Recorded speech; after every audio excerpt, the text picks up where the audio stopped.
नमस्कार फ्रेंड। मैं सीए मनीष कोठारी आप सबका स्वागत करता हूं। शेयर फाउंडेशन के पेपर वन अकाउंटिंग के इस क्लास के अंदर हम चैप्टर 10 कर रहे हैं, partnership and LLP accounts.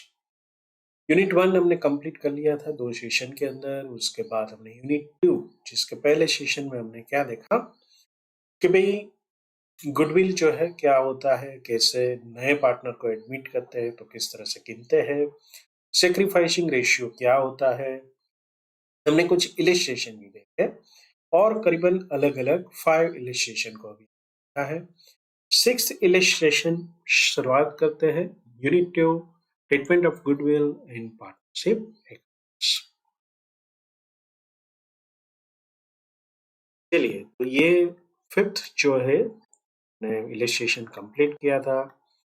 On the basis of the information given in illustration 3, let us give journal entries and prepare balance sheet, assuming that goodwill is paid privately. तो चलिए चलते हैं 3 नंबर के अंदर। यहाँ पर क्या कहा गया है कि जो भी गुडविल है वो हमने प्राइवेटली पेड किया है। तो जर्नल इलिस्ट्रेशन 3 के दौरान हमने कैलकुलेशन किया था और ये कैलकुलेशन में हमारा गुडविल कितना आया है, 11,250। कैसे निकाला था? ओल्ड शेयरिंग रेशियो, पहले प्रॉफिट सेक्रीफाइसिंग रेशियो हमने निकाला था, जिसके अंदर हमने देखा था कि येलो का रेशियो क्या था, 18/80, ग्रीन का 7/18। तो जो भी डिस्ट्रीब्यूशन हमें करना है वो 18:7 के रेशियो में करना है। Calculation of goodwill average profit के आधार पर किया था। 3 इयर्स का था परचेज तो 36,000 था। और ब्लैक का शेयर कैसे कैलकुलेट किया था हमने कि ब्लैक का शेयर जो है वो 6:5:5 इस हिसाब से नया जो शेयर है उसका हमने कैलकुलेशन किया था। तो ये जो 6:5:5 है उसके आधार पर ब्लैक का जो शेयर बनता है वो कितना बनता है, 5/60।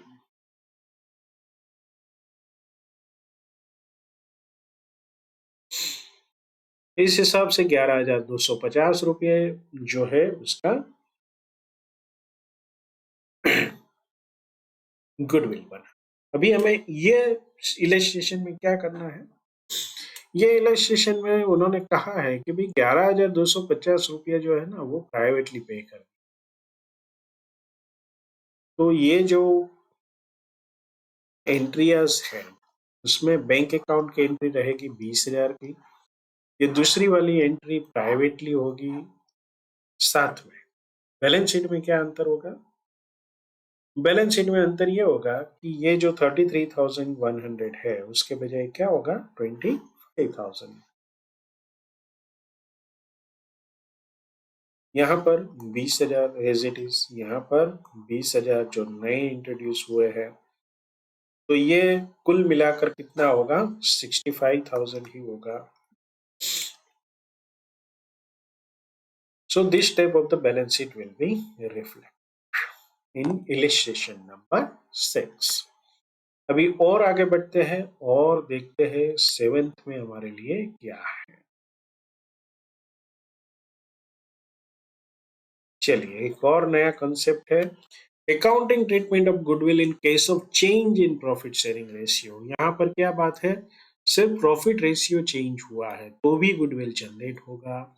और कैसे कैलकुलेट करेंगे? ABC are equal partners. They wanted to change the profit sharing ratio into 4:3. Make the necessary journal entries. Goodwill of the firm is valued at 90,000. Goodwill already दे दिया है तो हमें कुछ चिंता की बात नहीं है, हमें तो सिर्फ कैलकुलेशन करना है। क्या करना है, पहले तो ओल्ड रेशियो को चेक करेंगे और नया रेशियो कितने पार्टनर है, ABC।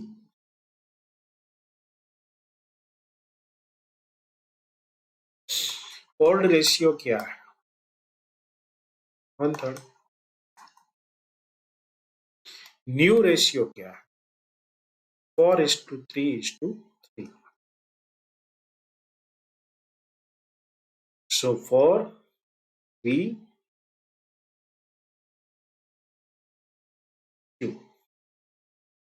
4 plus 3 7 plus 2 9, so it is 9. So कौन सेक्रीफाइस करेगा, कौन गेन करेगा? ए के केस में क्या होगा, 1/3 माइनस 4/9 इक्वल टू 9 को नीचे लाएंगे, सो p माइनस 4/9 माइनस 1/9, माइनस क्या शो करता है, इट इज द गेन. यहां पर क्या होगा,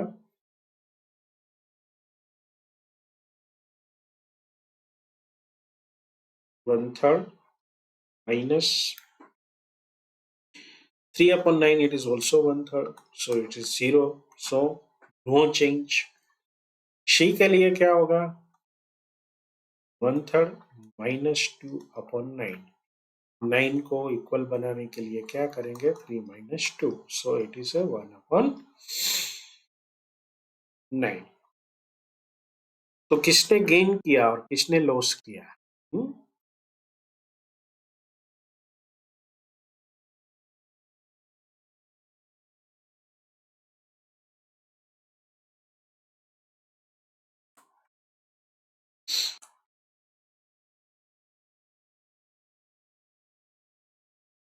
So C has a lost 1/9 and A has a gain. इसके कैपिटल में से पैसा जाएगा ए की कैपिटल से, कितना रुपया लेके, 90,000. 90,000 इज द शेयर टोटल. तो टोटल शेयर 90,000 है, तो हमें इसका 1/9 लेना है, that will be 10,000 rupees. Journal entry क्या बनेगी, बहुत सिंपल बनेगी भाई, as capital account to shares capital 10,000. Narration क्या होगा, change in the profit sharing ratio, goodwill amount transferred to C's capital account. चलिए, ABC are in partners sharing profit and loss in the ratio of 4:3:3. They decided to change the profit sharing ratio to 7:6. Goodwill of the firm 20,000. Calculate the gain by partner and make the necessary journal entries. तो चलिए एक और working note बनाते हैं. कितने partners है, 3 है.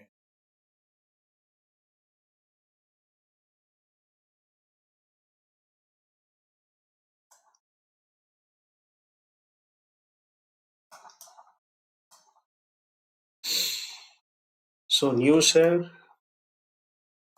old share and difference, A, B and C. 433 old वाला है, न्यू वाला कितना है, 776.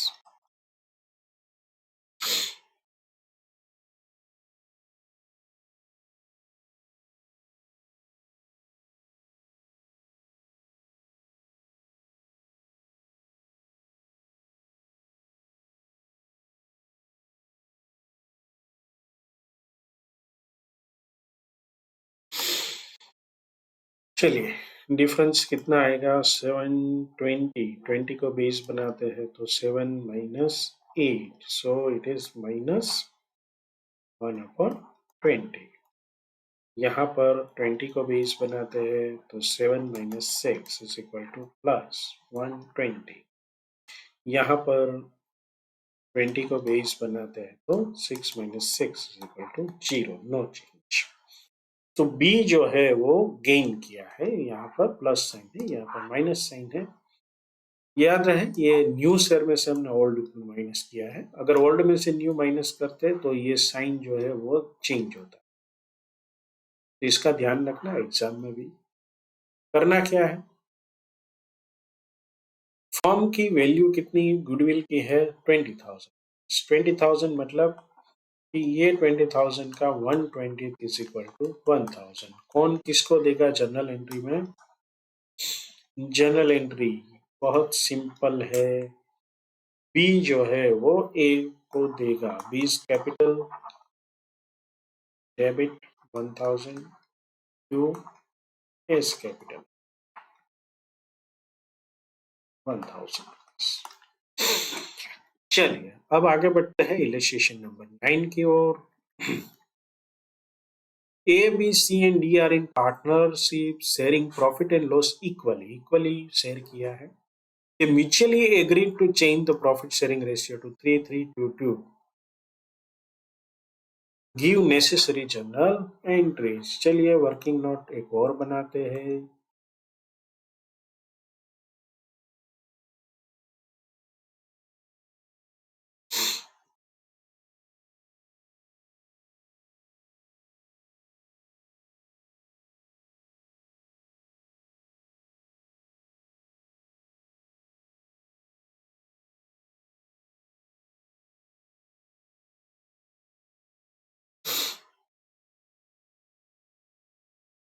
पहले इक्वली था और उसके बाद 3:3:2। न्यू रेशियो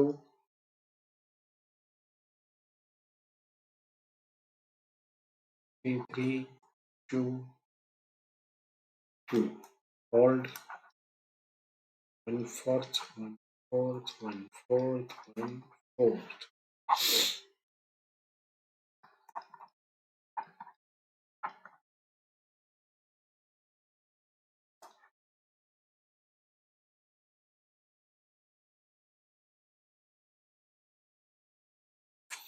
चलिए यहाँ पर हमारा बेस बनेगा 20 का 6 minus 5 is equal to 120।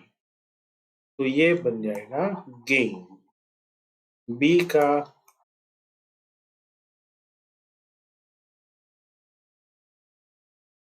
6 minus 5 120 gain. सी का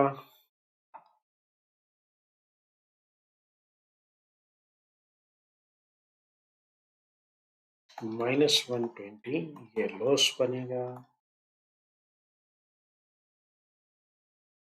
सेम वे हियर -120 ये भी लॉस बनेगा। दोनों के फिगर सेम है। सो माय डियर फ्रेंड्स, कौन किसको देगा? ए और बी मिलकर सी और डी को देंगे। तो nothing to be, A is capital, B is capital, C is capital and D is capital. तो ये 1000 रुपया जो है दोनों के अकाउंट में से निकाल कर सी और डी के कैपिटल अकाउंट में दे दिया जाएगा। चलिए आगे बढ़ते हैं।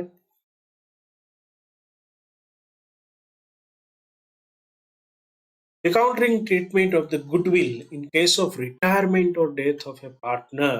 अगर कोई पार्टनर जो है वो रिटायर होता है या डेथ हो जाती है तो कैसे होगा? In case of the retirement of a partner, the continuing partner will gain in terms of the profit sharing ratio. Therefore, they have to pay the retiring partner or his share of the goodwill in the firm in the gaining ratio.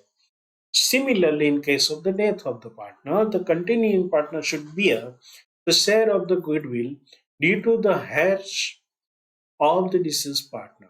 इसको देना है, जो गुजर गया वो तो चला गया, लेकिन उसके जो परिवार वाले होंगे, heirs होंगे, लीगल heirs, उसको पे करना है। For this purpose, the goodwill is valued on the date of the retirement or death and adjusted through the capital account of the partner। ये डेट कोई सी भी हो सकती है, लेकिन आईसीआई हम पे कृपा करके डेट हमेशा क्वार्टर एंड या ईयर एंड की होती है या मंथ एंड की होती है, तो हमें चिंता की बात नहीं। ABC are equal partners। C wanted to retire, for which the value of the goodwill is considered as 90,000। The necessarily general entry will be। तो पहले क्या था? इक्वली था, मतलब सी का शेयर कितना था? 1/3। 1/3 था तो 90,000 मल्टीप्लाई 1/3, सो इट इज 30,000। सी के कैपिटल अकाउंट में क्रेडिट होगा और ए के और बी के कैपिटल में इक्वल थे तीनों, इसलिए डेबिट होगा। चलिए चलते हैं हमारे इलिस्ट्रेशन नंबर 10 के ऊपर। अंटू बंटू चिंटू ओके, इसको एबीसी बुलाएंगे। Wherein partnerships sharing profit and losses 343 respectively. Okay. The account of the firms are made up to 31st March every year. तो हर साल 31 मार्च होती है। चलिए, the partnership provided inter alia that on the retirement of a partner, the goodwill was to be valued at 3 years purchase of average profit of the past 4 years up to the date of retirement after deducting interest at the 12% per annum on capital employed and remuneration of 2000 per month to each partner. कितने partner थे? 3 partner, तो 6,000 रुपया हुआ। तो capital पर interest देना है और रेम्यूनरेशन तीनों का 6,000 और 1 साल का जो भी होगा वो भी माइनस करेंगे। Per month 6,000। On 1st April 2022, Antu retired and it was agreed on his retirement to adjust goodwill in the capital account without showing any amount of goodwill into the balance sheet. साल के पहले ही दिन हो रहा है retire. It was agreed that the capital employed would be 6,50,000। मतलब ये जो 12% इंटरेस्ट गिनेंगे वो किसके ऊपर गिनेंगे? 6,50,000। B and C were to continue the partnership sharing profit and loss equally after the retirement of A. The following were the amounts of profit of the earlier years before charging salary to partners and interest on capital employed। मतलब इसके अंदर partners के capital का interest और salary शामिल नहीं है। तो जो भी हमारा एवरेज प्रॉफिट होगा उसमें से हम अमाउंट को माइनस करेंगे। You are required to compute the value of the goodwill and show the adjustment thereof in the books of the firm। दोनों चीजें करनी है। क्या करनी है? गुडविल तो कैलकुलेट करना है, लेकिन किस तरह से ए को पैसा देंगे वो भी दिखाना है। सो इट इज यहाँ पर ये नरेटिव पूरा लिखा है, इसीलिए थोड़ा टफ लगेगा आपको। या तो फिर ऐसे जब क्वेश्चन आते हैं ऑलवेज रीड 2 to 3 टाइम्स, क्योंकि ये जो नरेटिव्स होते हैं उसको आपको सिंप्लीफाई करने पड़ेंगे। तो ये अभी से आदत डाल लेंगे तो आप इसको आसानी से कर पाएंगे। सबसे पहले किस चीज का वर्किंग होगा? गुडविल का, और उसके बाद हम करेंगे adjustment of the goodwill in partners capital account. तो चलिए शुरू करते हैं calculation of the goodwill in a working note. हमारी पहली जो वर्किंग नोट बनेगी, कैलकुलेशन ऑफ एवरेज प्रॉफिट। किस तरह से दिया हुआ है? 1819 260,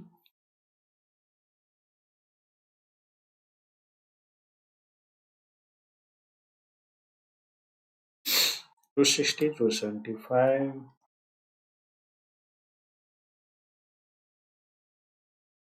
265, 280। चलिए टोटल करते हैं।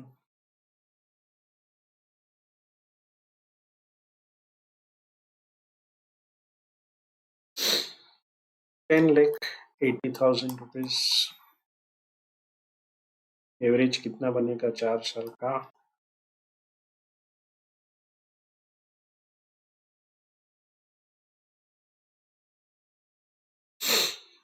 अभी इंटरेस्ट लेस करना पड़ेगा, less interest on capital. Capital कितनी थी?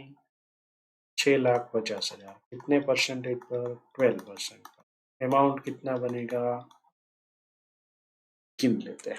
6,50,000।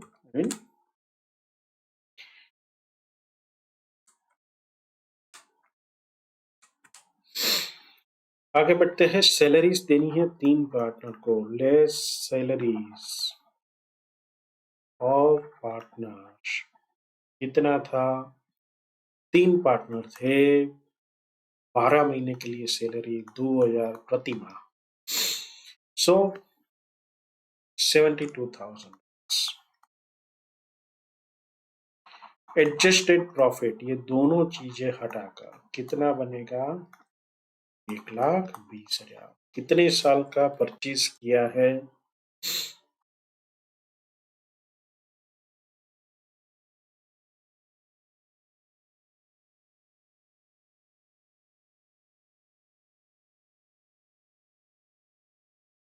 Average profit of the past 4 years, 3 years purchase, तो 3 साल का परचेज लेना है। Goodwill 3 years purchase, so 3 multiply 120 lakhs, 3,60,000। अभी कौन सा प्रॉफिट शेयरिंग रेशियो में था, तो as ratio profit as share in goodwill 3 plus 4 plus 3 यानी 3/10 कितना होगा 3,60,000 मल्टीप्लाई 3/10 1,08,000। एक कौन किसको देगा, बी एंड सी देगा, लेकिन कितने कैसे देंगे उसके लिए एक और वर्किंग नोट चाहिए, क्योंकि अभी तक पता नहीं है कि ये कितना उन्होंने नया रेशियो और पुराना रेशियो दोनों का हमें डिफरेंस निकालना पड़ेगा। तो चलिए निकाल लेते हैं। Calculation of sacrifice.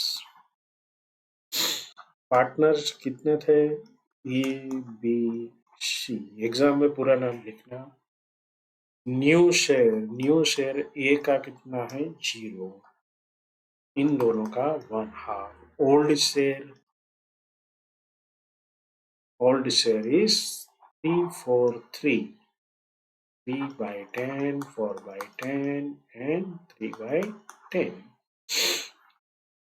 तो ये कितना गवाएगा -3/10, इसमें कुछ सोचना नहीं है। इनको वर्कआउट करेंगे तो 10 बेस बनेगा, 5 - 4 तो ये 1/10 बचेगा। इसको वर्कआउट करेंगे माइनस करके तो 10 बेस बनेगा, तो फिर 5 - 3 यानी कि 2/10। तो चलिए जो भी अमाउंट है 1,08,000 उसको 1:2 के रेशियो में डिवाइड करना है। तो इसको 1,08,000 मिलेगा, इन दोनों को देना है, तो 1,08,000 डिवाइडेड बाई 3, 36,000 ये देगा, बी देगा, और 72,000 कौन देगा, सी देगा। किसको देंगे, ए को। क्या करेंगे, जनरल एंट्री 20 कैपिटल अकाउंट,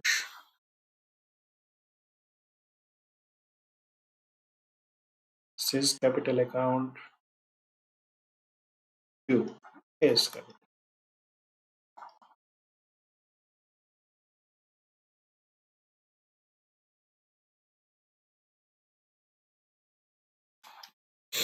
सो इस इलिस्ट्रेशन में हमने क्या देखा, इलिस्ट्रेशन में हमने ये देखा कि हमें गुडविल कैलकुलेट करना है, फिर जो सेक्रीफाइसिंग रेशियो है उसे कैलकुलेट करना है और अमाउंट को एडजस्ट करना है, सिंपल। चलिए आगे बढ़ते हैं। इसका प्रेजेंटेशन आईसीए ने किया है, calculation of average profit, adjustment journal entry and working note. चलिए आते हैं अभी एक और illustration number 11। CU and AU were in partnership, sharing profit and loss in the ratio of 5:3 on 1st April 22. They decided to admit AG the partnership on the following term. AG will bring 2 lakh as capital for 1/4 share. चलिए ये कितना share लाएंगे, 25%। New profit sharing ratio 2:1:1। CU is entitled to salary of 2,000 per month. It was revised to 3,000 per month from 1st October 2020. Great. उसका मतलब क्या है कि जब हम कैलकुलेशन करेंगे उस प्रॉफिट को तो पूरा एडजस्टमेंट करके interest on capital was paid 8%। Capital on 31st March 22, CU 4 lakh and AU 3 lakh, which had remained unchanged since last 4 years. तो इस सभी ईयरों में कैपिटल इतनी थी, तो ये 4 + 3 7 लाख पर 8% के हिसाब से तो 56,000 रुपीज जो है वो हमें माइनस करना होगा हर एक profit adjustment. Goodwill was to be valued on the basis of 3 year purchase. Purchase कितना है? 3 ईयर। वेटेड एवरेज प्रॉफिट लेना है, एडजस्टेड फॉर पास्ट 4 ईयर्स। तो इनका वेट कैसे रहेगा? 1, 2, 3, 4। The profit of the previous 4 years before charging interest on capital and salary. These profit were subject to the following rectification. वाह क्या चीज, मतलब हर चीज में हमें बताया गया है, कुछ न कुछ किया है। This profit was subject to the following rectification. Machine costing 40,000 purchase on 1st October 2020. तो ये कौन से साल में आएगा भाई? ये आएगा 20 और 21 में। Was wrongly charged to revenue. The machinery was depreciated at 20%. तो क्या होगा? इनका इम्पैक्ट जो है वो अगले साल भी होगा। देखिए ये किस तरह से काम करेगा कि 1 अक्टूबर 2020 को लिया था, तो उसका मतलब ये है कि ये कौन से साल में लिया? 2021। यहाँ जब लिया था तो 6 महीने के लिए इनका डेप्रिसिएशन लिया होगा। डेप्रिसिएशन कितना है? 20%। तो 40,000 का 20%, 8,000। तो डेप्रिसिएशन 6 मंथ 4,000 रुपीज। दूसरे साल में क्या किया होगा? रिटन डाउन वैल्यू मेथड पर है तो 36,000 का 20% लिया होगा। तो 21-22 में भी ये डेप्रिसिएशन इम्पैक्ट करेगा 7,200 से। Stock on 31st March 2022 was overvalued by 20,000. Great. 31st मार्च 20, तो ये 2019-20 में इम्पैक्ट करेगा क्लोजिंग स्टॉक। लेकिन याद रहे 2020-21 में ये ओपनिंग स्टॉक पर भी इम्पैक्ट। तो ये पूरा रेक्टिफिकेशन का सम इसको मिक्स कर लिया है, बहुत बढ़िया है। एग्जाम के एक दिन पहले इसको जरूर करके जाना। सम डिफिकल्ट नहीं है लेकिन अंडरस्टैंडिंग काफी लगे। There was a loss by fire amounting 10,000 in year 1890 which was not considered in trading account but correctly debited in profit and loss account for that year. Okay, अब इसके impact क्या होती है समझिए। इसे एबनॉर्मल लॉस कहते हैं, ये नॉर्मल प्रॉफिट नहीं। जब आप इसका calculation for the goodwill purpose करोगे तो इसकी अकाउंटिंग सही हुई है, इसमें हमें कुछ चिंता नहीं है। लेकिन ये 2,10,000 के बजाय हम क्या करेंगे? 10,000 माइनस कर देंगे इसको और सिर्फ 2 लाख की impact गिनेंगे while calculating the goodwill. Simple. Debtor as on 31st March 2022 includes bad debt of rupees 5,800. तो इसमें कुछ सोचना ही नहीं है, प्रॉफिट जो है ये माइनस हो जाएगा 5,008 से, क्योंकि ये बेड डेट है। तो profit and loss account debit, credit to creditors, जो भी बेड डेट हुआ है वो अकाउंट में चला जाएगा। एजीसेल bring a share of goodwill in cash. तो चलिए इनको जो भी पैसा दिया है गुडविल का देना है वो कैश में लाएंगे, तो उसके साथ वो कैपिटल भी लाएंगे। तो कुल अमाउंट कितनी लाएंगे? Capital plus goodwill. 2 लाख तो वो लाने ही वाले हैं और प्लस गुडविल की राशि जो है वो कैश में लाएंगे। You are required to calculate amount of goodwill AG is supposed to bring and journal entry for the same. तो जनरल एंट्री भी डालनी है, लेकिन सबसे पहले करना क्या है? सबसे पहले हम कैलकुलेशन करेंगे एवरेज प्रॉफिट। एवरेज प्रॉफिट का कैलकुलेशन करते समय क्या सावधानी रखनी है? ये जो रेक्टिफिकेशन दिया है वो रेक्टिफिकेशन करके उसकी इम्पैक्ट को कंसीडर करके हमें कैलकुलेशन करना है। तो बहुत ही सिंपल है, चलिए शुरुआत करते हैं।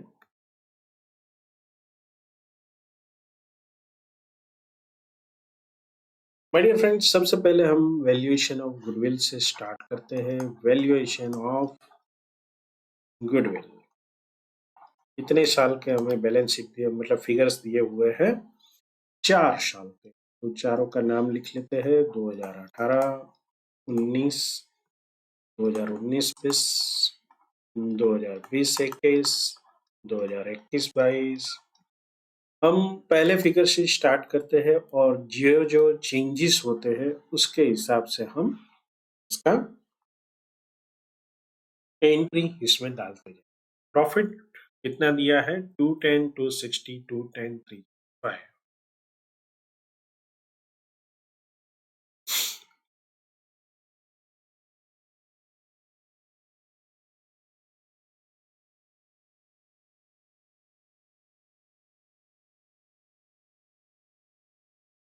तो ये प्रॉफिट फॉर द ईयर है।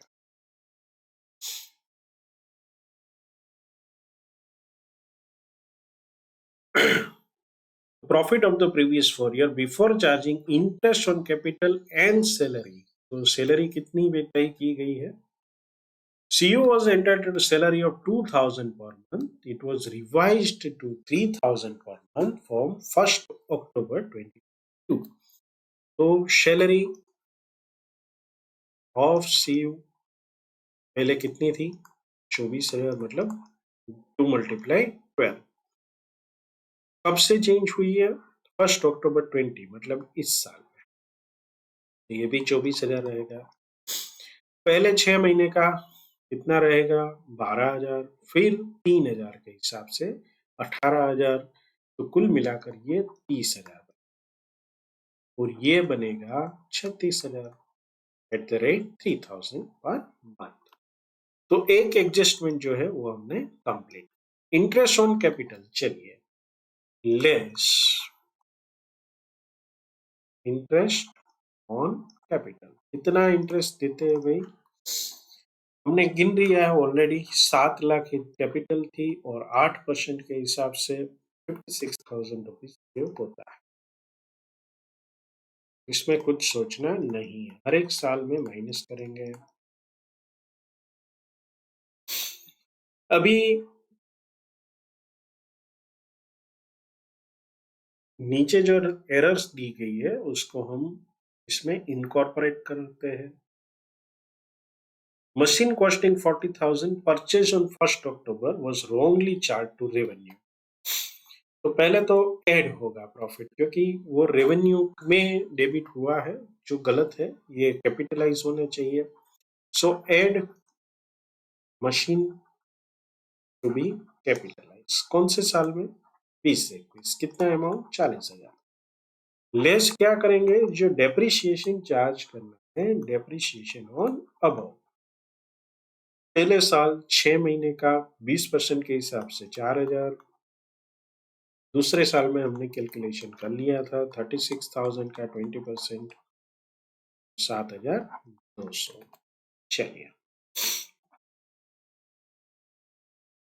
अभी स्टॉक है 31 मार्च 2020। तो लेस करेंगे पहले, less over value of stock. कहां से करेंगे? 2020 के एंड में हुआ। हमारा जो ट्रेडिंग अकाउंट होता है, ट्रेडिंग अकाउंट में क्या होता है? Opening stock, gross profit, purchase, sales and closing. Closing अगर ओवर वैल्यूड होता है तो यहाँ माइनस होता है। यहाँ पर माइनस होगा तो gross profit will also be minus. Gross profit minus होगा तो नेट प्रॉफिट भी minus. So this is 20,000 over valuation के केस में। अब वही इंपैक्ट क्या होगी अगले साल ये ओपनिंग फिगर कम होगा। ओपनिंग फिगर कम होता है तो यहाँ पर तो फिगर सेम रहेगा, क्योंकि क्लोजिंग का इम्पैक्ट नहीं हुआ है। तो जो ग्रॉस प्रॉफिट है वो प्लस होता है। ग्रॉस प्रॉफिट प्लस होता है तो net profit is also plus. ये कौन से साल में होगा? उसके अगले साल में 20 से 21। Add over valuation of opening stock. मेरी रिक्वेस्ट है, एग्जाम में अगर आपके माइंड में क्लैरिटी ना हो तो ऐसा एक छोटा सा स्टेटमेंट वर्किंग नोट में बनाकर इसकी इम्पैक्ट को समझ लें। It will always save you from the confusion. हमारे जो पेपर सेट किए जाते हैं उसमें मैक्सिमम प्रयत्न ये होते हैं कि आपको कंसेप्ट क्लैरिटी है कि नहीं, इसलिए कंफ्यूजिंग चीजें ज्यादा। चलिए, अब आते हैं There was a loss by fire amounting to 10,000 rupees in the year 1890, which was not considered in the trading account but correctly debited in profit and loss account. Right? Yeah. तो loss by fire जो है उसका 10,000 का impact क्या होगा? Trading account में नहीं लिया था तो ग्रॉस प्रॉफिट बढ़ेगा, ग्रॉस प्रॉफिट बढ़ेगा तो net profit of course change होगा।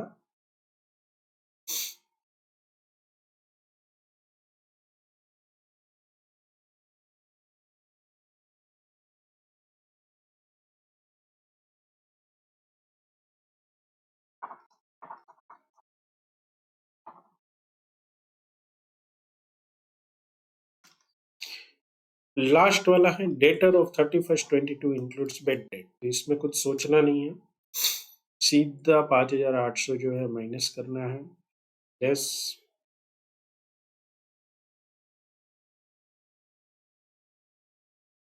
Bad debts return of -5,800।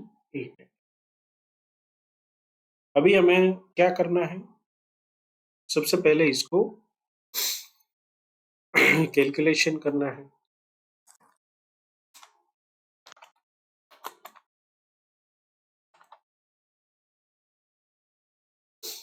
तो ये बनेगा 1,40,000।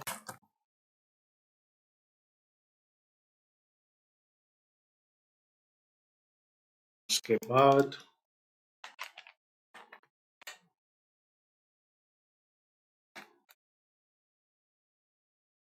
ये बनेगा 1,60,000।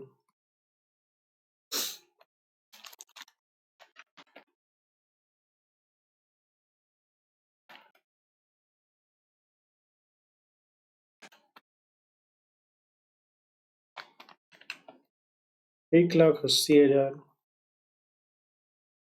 the last।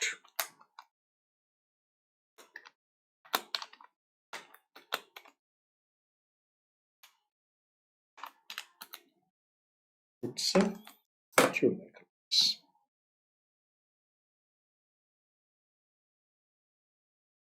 इनका जो वेट असाइन होगा पुराने सालों को कम, नए साल को ज्यादा। सो वेट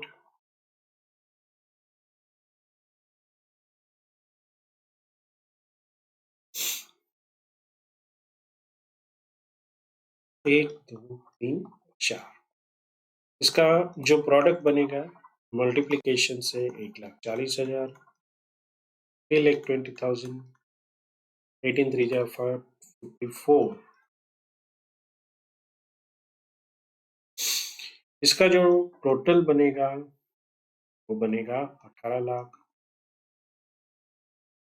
वेट का जो टोटल बनेगा 10 बनेगा।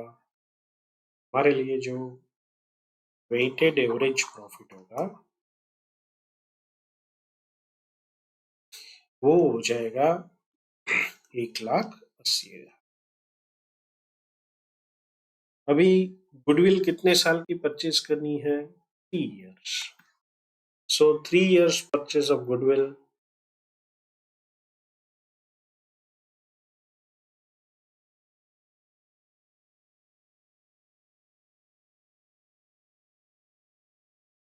So goodwill amount will be 180 multiplied by 3, 5,40,000 rupees।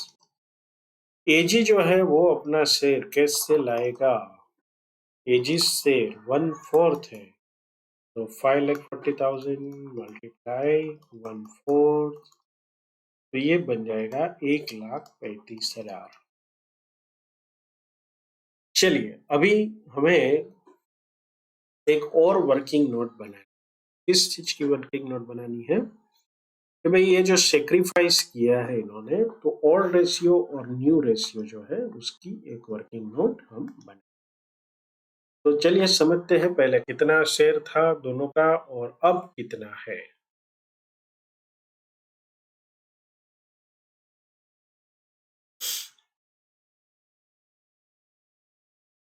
Old sharing ratio is 5:3 and new is 2:1:1।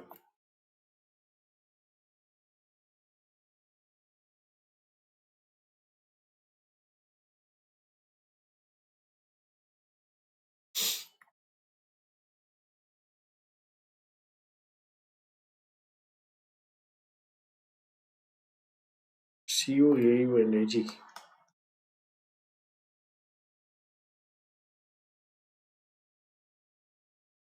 Old share जो था वो 5:3। चलिए, ये 2/4 है, ये 1/4, ये भी 1/4। इसको हम 5/8 कहेंगे, इसे 3/8 कहेंगे। इसमें ऑलरेडी गेन है। इनका देखते हैं। 8 will be the base, 4 minus 5 minus 1/8। सो इनका जो लॉस हुआ है, वो सेक्रीफाइस हुआ है, वह -1/8 है। इनका भी बेस 8 बनाएंगे तो ये बन जाएगा 2 minus 3 minus 1/8। So it is also a loss of share. तो 1,35,000 का बाइफर्केशन कैसे होगा? AG will be debited. तो बैंक अकाउंट में से वो पैसा दे रहा है। Bank account debit 1,35,000 to CU account and UAU account equally होगा, क्योंकि दोनों का लोग सेक्रीफाइस कितना है? सेम है। सो 135 डिवाइडेड बाई 2 इज 67,500। ये जर्नल एंट्री में जाएगा, हालांकि मैंने यही बना दिया है। तो this will be the journal entry.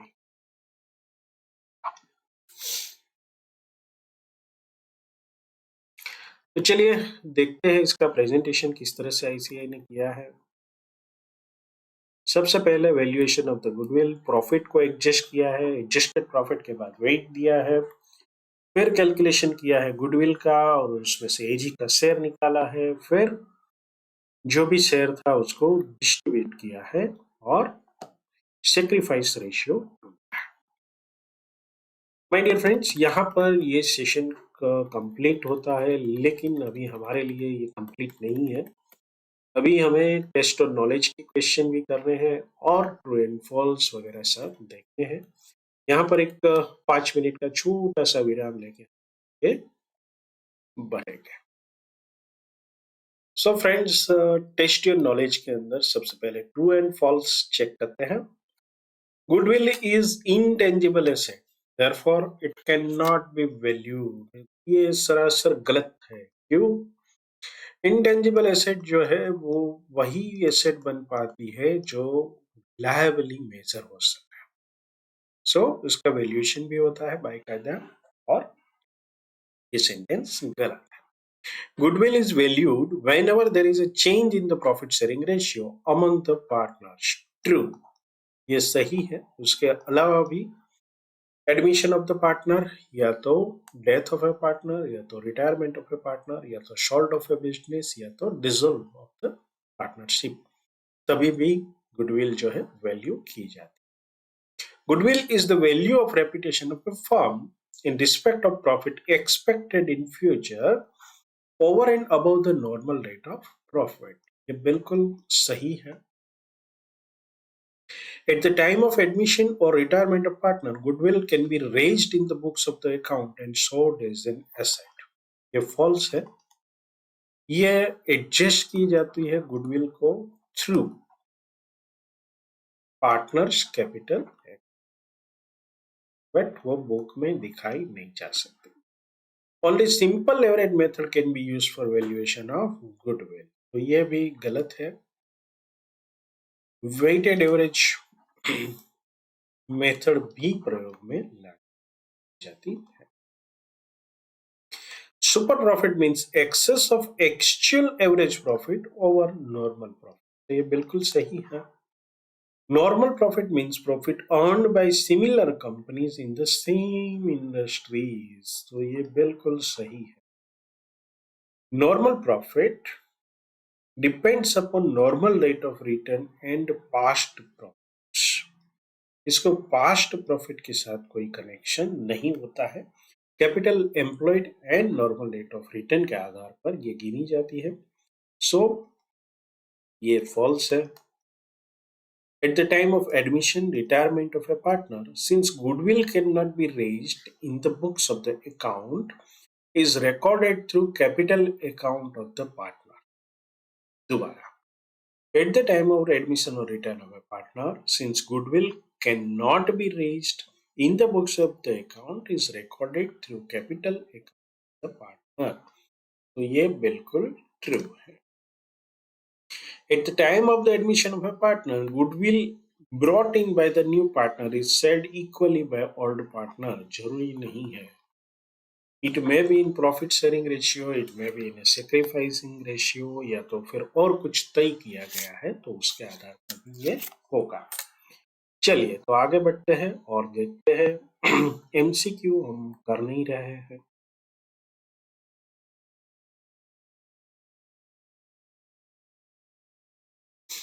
Theoretical questions यहाँ पर हमें दिए गए हैं. चलिए पहले उसको देख लेते हैं.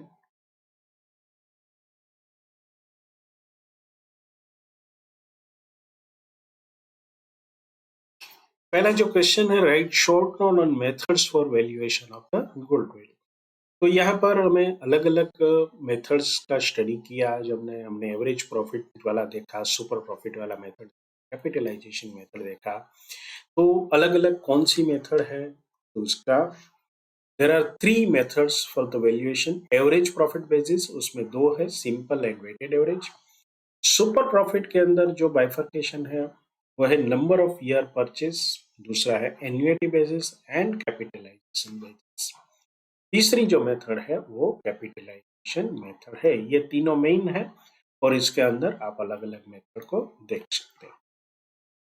Explain accounting treatment of goodwill in case of change in profit sharing ratio. Distinguish between super profit basis and capitalization basis. तो यहाँ पर क्या दिया है? In case of change in profit sharing ratio, the value of the goodwill should be determined and preferably adjusted through capital account of the partner on the basis of the profit sharing ratio. तीसरा जो हमारा question है वो क्या है? Distinguish between super profit and capitalization basis. Super profit में हम क्या करते हैं? Actual profit minus normal profit, और उसके आधार पर हम सुपर प्रॉफिट अराइव करते हैं. In case of average profit basis, goodwill is calculated on the basis of average profit multiplied by certain number of years. Super profit is equal to actual profit minus normal profit. Actual profit is average profit and normal profit normal rate of return, NRR जो है उसके आधार पर ये गिना जाता है. Capitalisation basis में क्या करते हैं? Under this basis value of all business is determined applying normal rate of return. In such value, arrived by applying normal rate of return is higher than the capital employed in the business. Then the difference is goodwill. तो हमने एक कैसा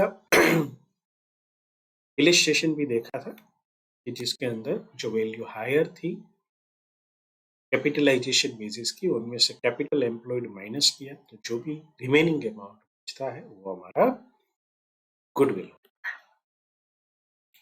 चलिए अभी एक practical question को हमें solve करना है, और ये practical question, Wise, Clever and Dull were trading in partnership sharing profit and losses 4:3:3 respectively. The account of the firms are made up to 31st December every year. साल कौन सा है? Calendar year. पार्टनरशिप ने क्या लिखा गया है? On the death of a partner, the goodwill was to be valued 3 years purchase of average profit of the 3 years up to the date of the death after deducing interest 8% and a fair remuneration of each partner.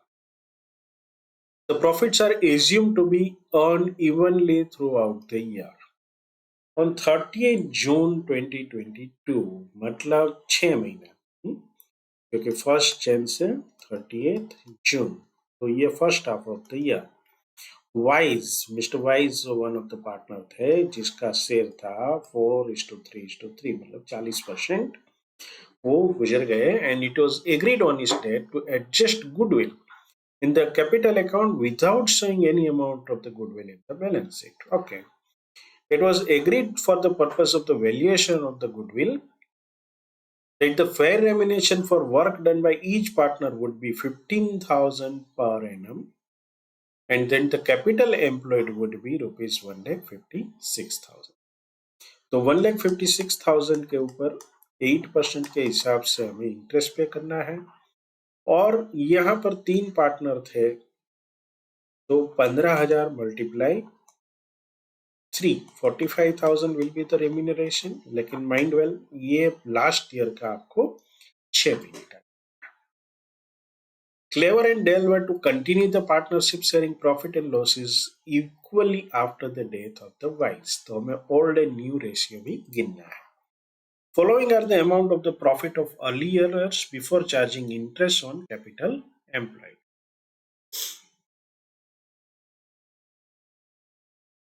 तो ये 4 अलग अलग हमें दिए गए हैं figures. You are required to compute the value of the goodwill and show the adjustment in the box. तो चलिए सबसे पहले वर्किंग नोट हम बनाएंगे। वर्किंग नोट में क्या गिनना है हमें? Average profit. एवरेज प्रॉफिट गिनकर क्या करेंगे? Goodwill calculation. गुडविल कैलकुलेशन के बाद एक सेक्रीफाइस रेशियो। सेक्रीफाइस रेशियो के बाद जर्नल एंट्री। इतनी चीजें हमें करनी है। तो चलिए शुरू करते हैं without loss of time.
My dear friends, यहाँ पर एक चीज हमें क्या ध्यान में रखनी है कि डेट ऑफ डेथ जो है वो 30 जून 2020 है।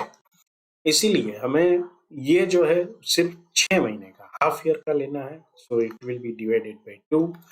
सो 62,400 डिवाइडेड बाय 2, 31,200 लेना है। ये दोनों फुल ईयर आएंगे। और वंस अगेन यहाँ पर भी डिवाइडेड बाय 2। क्यों? क्योंकि हमें last 3 year from the date of death, ये कंसेप्ट आपको याद रखना है। तो 3 इयर्स कहां से गिनेंगे? फ्रॉम 1 जुलाई 2019 टू 30 जून 2022। ये कैलकुलेशन को आपको ध्यान में रखना है। तो इसका कैलकुलेशन इजी है, लेकिन ये कैच है, इसको आपको समझना है। So now the total will be easy.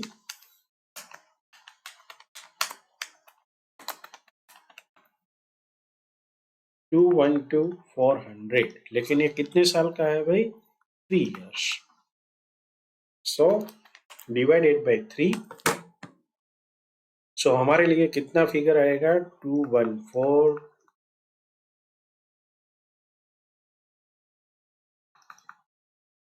it will be 70,800. 70,800 is the average profit. अब हमारा दूसरा स्टेप शुरू होगा। Average future maintainable profit. Maintainable का मतलब क्या है कि जो भी एवरेज प्रॉफिट्स है उनमें से एडजस्टमेंट करके खर्चा वगैरह को निकाल देना। क्या निकालना है? बहुत सिंपल है।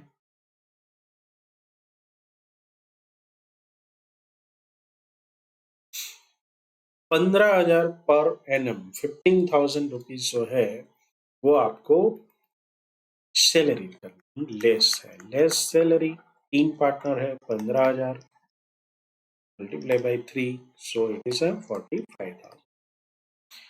लेस इंटरेस्ट ऑन कैपिटल कितना था? 8%। कैपिटल कितनी है? 1,56,000 रुपीज। So 1,56,000 multiply 8%, ये आएगा 12,480 रुपये।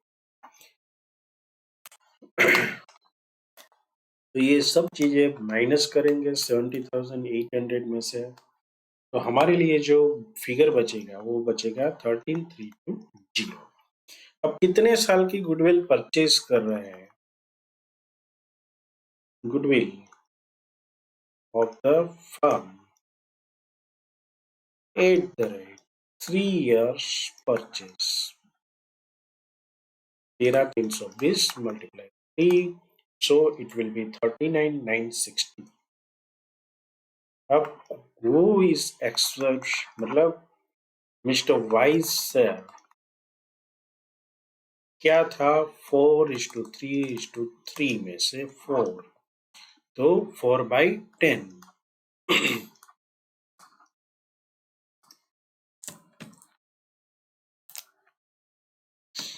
तो ये बनेगा 15,984। अभी एडजस्टमेंट एंट्री क्या होगी? तो हमें ये पता है कि बाकी दोनों जो है वो इक्वल शेयर पर चालू रख रहे हैं। Clever and Dull were to continue the partnership sharing profit and losses equally after the death of Wise. तो जर्नल एंट्री क्या बनेगी?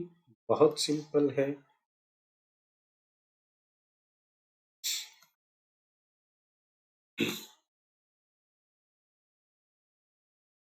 Clever and Dull's capital account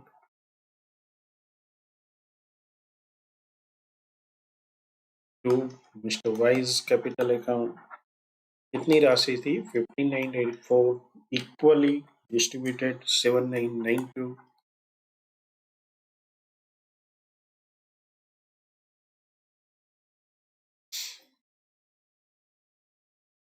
यहाँ पर हमें एक और वर्किंग नोट, हालांकि आवश्यकता नहीं है फिर भी समझ लेते हैं कि भाई जो सैक्रिफाइसिंग रेशियो है वो कैसे बना। वाइज, क्लेवर, डल। न्यू शेयर कितना है? 1/2, 1/2। ओल्ड 4/10, 3/10, 3/10। सो 1/2 माइनस 3/10 जो है वो बनेगा,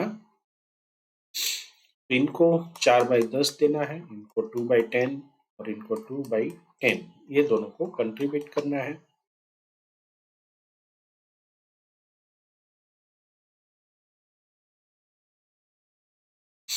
सो इक्वल मात्रा में दोनों कंट्रीब्यूट करेंगे।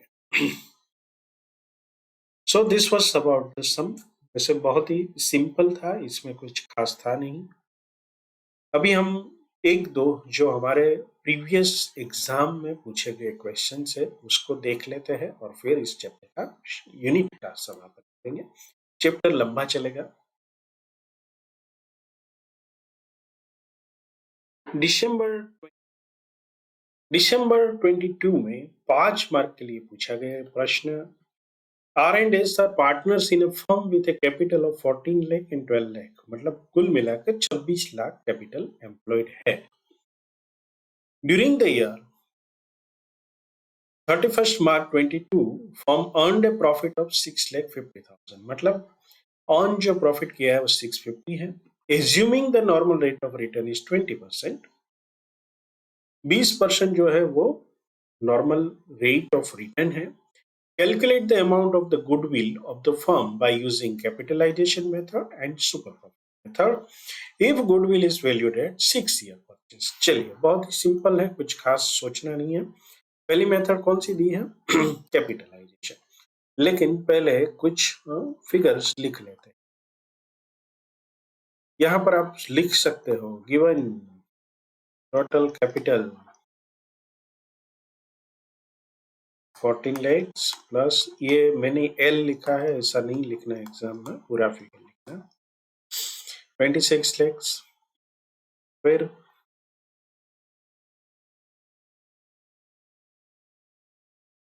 Profit for the year 21-22 6,50,000। Normal rate of return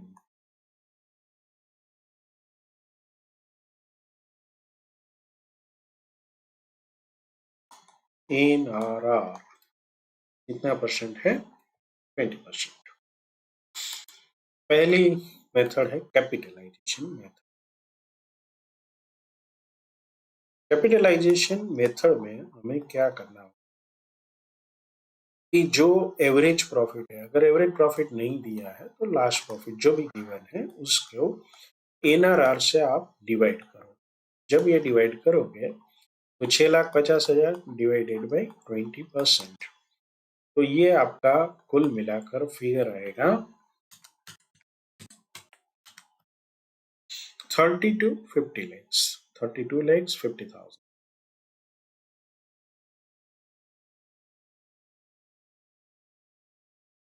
अभी लेस करेंगे हमारी कैपिटल एम्प्लॉयड कितनी है?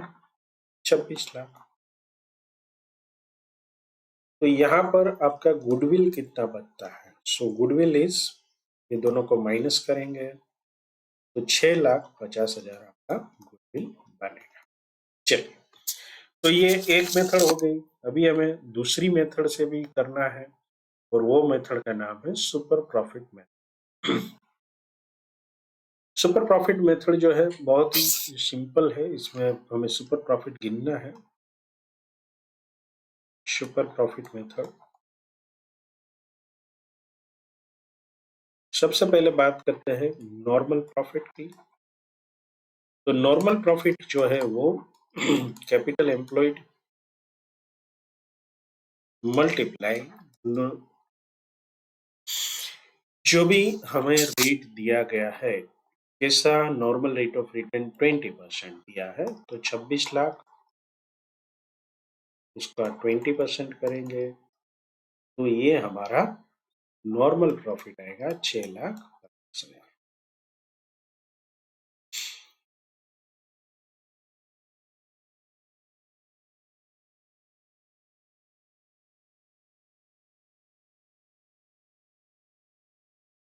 $26 मल्टीप्लाई 20%, ये आएगा 5,20,000। हमारा एवरेज प्रॉफिट क्या आ रहा है? 6,50,000। तो सुपर प्रॉफिट कितना है? वो है 650 माइनस 520, 1,30,000। अभी 6 years ऑफ परचेज, ये गुडविल है 1,30,000 मल्टीप्लाई 6, तो ये आंसर आएगा 7,80,000। So this is the answer। ये ICAI के सजेस्टेड आंसर जो है उसका प्रेजेंटेशन है, तो उसमें सिंपल कैलकुलेशन है, सिर्फ आपको कंसेप्ट जो है वो क्लियर करना आवश्यक है।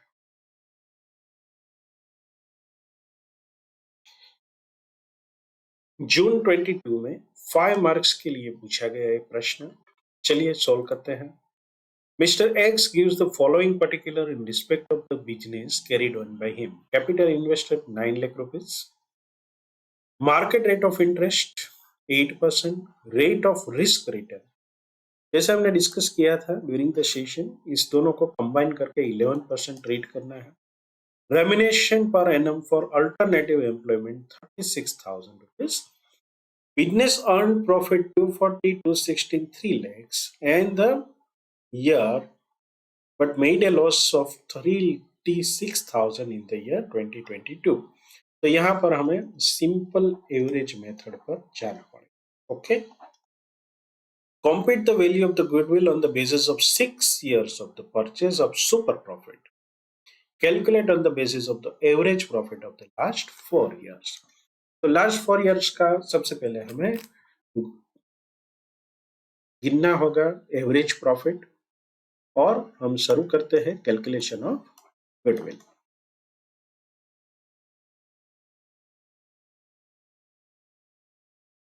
एवरेज मेंटेनेबल प्रॉफिट,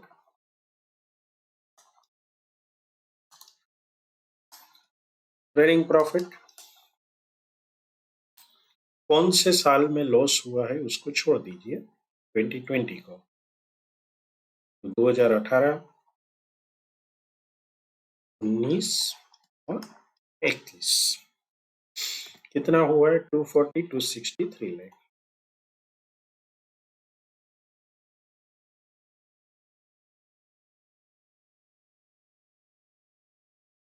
कुल मिलाकर कितना बनेगा,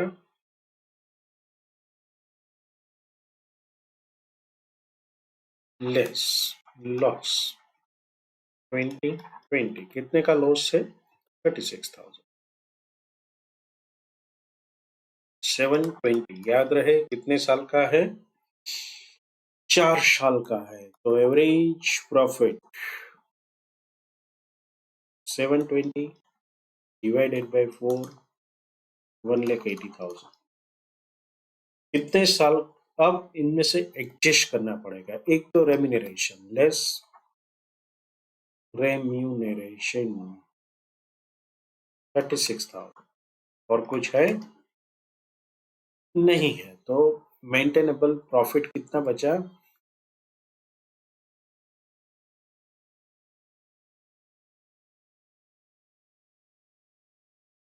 180 minus 36,000, 140.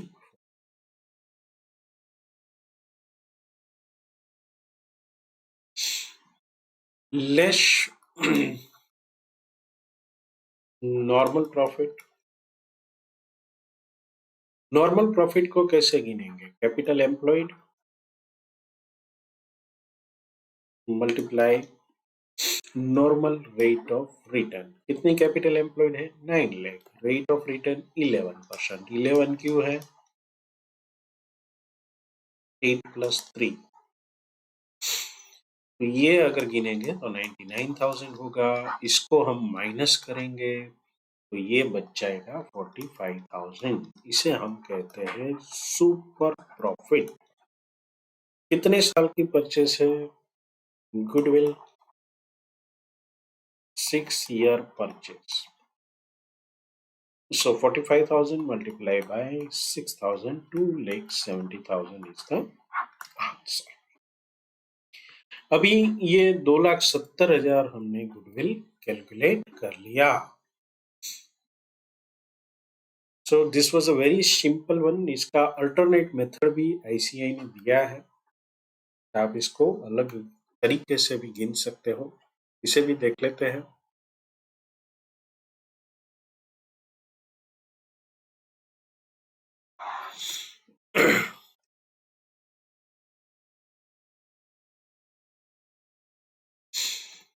हमने पहले टेबल बनाया था, अब अल्टरनेट मेथड को देख लीजिए.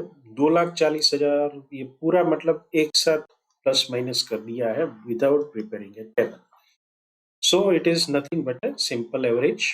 अब नॉर्मल प्रॉफिट डायरेक्टली माइनस कर दिया है, रेम्यूनरेशन माइनस किया है, तो ये जो माइनस करने के बाद एवरेज प्रॉफिट आ जाता है डायरेक्टली 180. सुपर प्रॉफिट जो है वो 45,000 है. 6 year purchases 270. So there is not much difference. यहाँ पर सिर्फ बाकायदा टेबल बनाया है और यहाँ पर डायरेक्टली ले लिया है. उसका मतलब यह है एग्जाम में आपको जो पसंद आए वो कीजिए. दोनों मेथड जो है वो वैलिड है.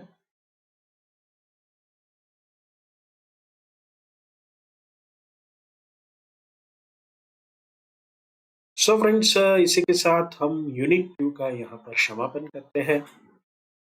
आई होप कि आपको ये कंसेप्ट क्लियर हो गए. जहां पर भी होगा हम हर एक यूनिट के साथ ही प्रीवियस एग्जाम क्वेश्चन करते रहेंगे. लेकिन कुछ कॉम्प्रिहेंसिव क्वेश्चन होंगे जो कि हमें सभी यूनिट के बाद ही करने पड़ेंगे, तो तब तक के लिए हम वेट करेंगे। एनीहाउ, एक छोटी-सी अपील, अगर आपने सब्सक्राइब नहीं किया है चैनल को तो सब्सक्राइब कर दीजिए, और अगर अच्छा लगे तभी लाइक कीजिए, नहीं तो कमेंट ज़रूर कीजिए और अपने फ्रेंड्स के साथ शेयर करते रहिए। लेकिन सबसे ज़रूरी बात, अकाउंटिंग जो है वो सुनने का सब्जेक्ट नहीं है। प्रैक्टिस करते रहिए, विदाउट प्रैक्टिस ये एग्ज़ाम में हेल्प नहीं। So all the best, keep solving, good bye.